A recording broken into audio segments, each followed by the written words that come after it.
Oltre 1.300 imprese performanti venete selezionate fra 5.000 e una scrematura finale che ha portato a un risultato sorprendente. Sono ben 500 le imprese antifragili che negli anni della crisi in controtendenza sono cresciute.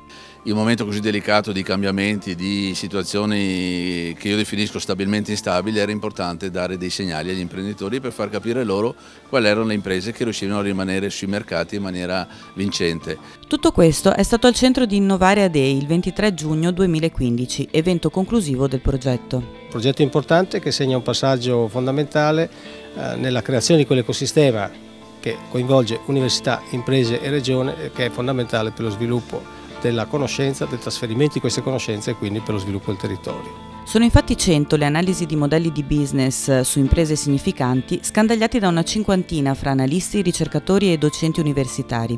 Innovare lascia un'eredità importante, un portale gratuito e in italiano dedicato ai trend dell'innovazione. IBM a livello mondiale investe più di 7 miliardi di dollari in ricerca di base, ha un sacco di conoscenze che vuole mettere a disposizione delle piccole e medie imprese.